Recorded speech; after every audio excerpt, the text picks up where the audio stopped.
It's raining. No, it is not. It's the storm. The storm is coming.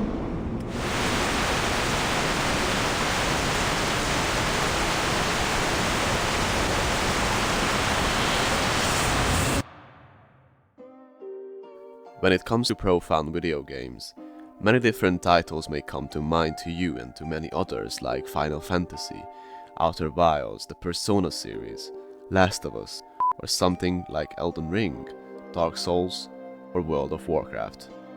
To me, when I say profound, I think of games such as Nier Automata, The Hungry Lamb, or Clair Obscur Expedition 33. Hey, bonjour mon ami. And what about if we're talking about gacha games, aka anime-style RPGs with a Lugos mechanic? Personally, I would argue Girls Frontline or Limbus Company are among the most profound with their deep and dark styles of storytelling. But if I had to pick one game, one that stands above the rest, both in terms of philosophical and historical depth, and in terms of themes and story presentation, then my choice would land on Reverse 1999. Hi there, my name is BTeló, and today I'm gonna be talking about why Reverse 1999 is a profound underrated gem. But before we dive into the whys, let's define what profound is to get a clear understanding. By Google's definition, something is profound when they are deeply intellectual and/or emotionally intense. So in terms of a video game, the game's making requires great knowledge, insight, and emotional understanding.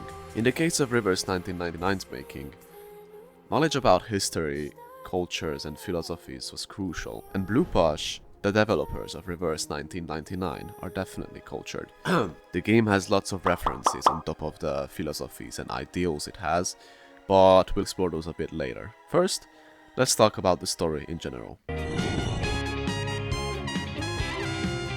The story is about a phenomenon appearing at the end of 1999 called the Storm, which is basically a natural disaster that reverses time and people, except for our protagonist, Vertin, and a couple of save zones.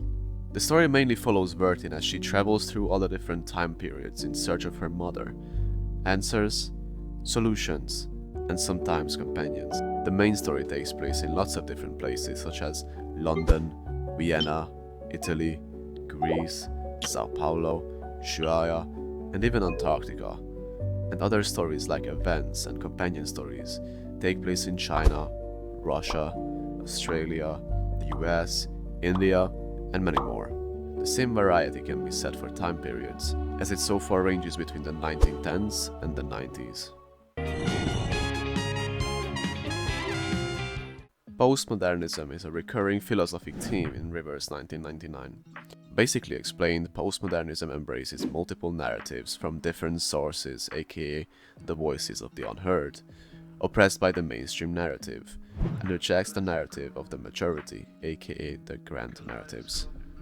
The story of Reverse 1999 also often shows the conflicts between emotions and logic, or the rational versus irrational, which is also a postmodern theme. On top of that, the story highlights both the positive and negative about postmodernism, both the pros and cons, through their characters and stories. So I've mentioned that the story takes place in many different places and time periods, right? Well, that also means that there are even more historical and cultural references. And honestly, this video would go on forever if I would attempt to list all of them from just one chapter, so I'll just mention a couple of my favorites.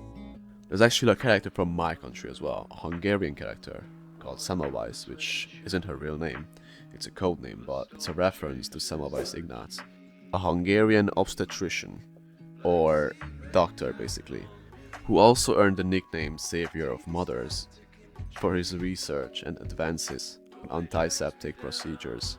There's an Italian character called Sonetto, whose attacks are references to actual poems, which I found quite cool. Also, her name alone means sonnet, which is a traditional 14-line poem. Also, the game itself starts with a quote from The Great Gatsby. That's what you saw at the start of this video. There are many other references to books, poets, and just art and media in general. But there's a lot of this one thing in game which I really adore, which is fourth wall breaks. Fourth wall breaks are moments when the characters are aware that they are in a game or story, that they are fiction.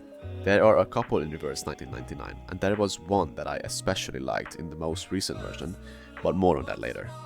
Another thing that adds to the experience are the different languages used. Remember how we go to all those places? Yeah, the characters actually speak the local language in the story. Not constantly, sometimes they speak it more, sometimes less, but they do, and with accents as well.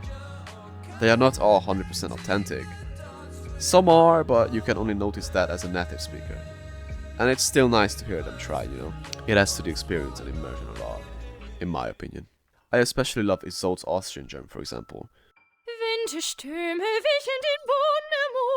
My favorite is Marcus's Romanian accent though, it's so cute. I don't know if Romanians actually talk like this, so let me know in the comments if, you know, you're Romanian and watching this. Are you wiping your hands on my face? But she's really cute, so yeah. And then Sonato's voice is amazing as well. Good morning. Today I read a news story on the Italian cheek kissing greeting. It would be great if we can practice it. The voice actress also voices Frolova in Wuthering Waves if you're a wuwa player like myself. I also love 37's nerdy talks, and the way she says them as well always makes me smile or laugh. Check the answer for me. No way. This book is wrong. My calculation says otherwise. And I greatly enjoyed Recoleta's Spanish as well in the most recent chapters. Gracias. Last but definitely not least, we gotta talk about the music. The genres they explore have more variety than any game I've ever seen, to be honest. They literally make songs in every existing genre that existed before 1999, of course, and also some that came after, but basically anything you could think of. And if they haven't done something yet, they 99% will in the future. Their music is just god tier, like seriously. Just the music alone could be reason enough to try this game, and I recommend it. Or at least listen to them on their YouTube channel, because the music is seriously big. The very genres don't only apply for the music though, they also apply for the stories. Thriller, drama, tragedy, comedy, not really romance, more just romantic because it's China, you know, but yeah, you get the gist of it. On the sound effects, mwah, chef's kiss. So the newest 2.6 version, FolieetDéraisont, or Madness in Civilization in English, came out recently, and in the center focus of it all is Recoleta and visceral realism. In the main story as well, but especially in her own story, I was moved by the beautiful showcase of a writer's troubles. I was locked in throughout it all by all the ideals of the cast, the fourth wall breaks of course, the amazing art and visuals, and the music all just hit close to home. And the ending was just simply beautiful and novel. It really resonated with me and made me interested in a number of topics. I felt liberated after, like I just ulted and one-shot a boss or something. It really was an amazing story, and I greatly appreciate the writer, or writers, of Reverse 1999 for giving me such a profound and amazing experience. These are my favorite kind of media, you know. Art that just makes you inspired and motivated. That makes you feel like you came out as a different person than you were before. It moved me so much that it made me want to create. And that's why you're seeing this video right now. Por la felicidad, yo te canto.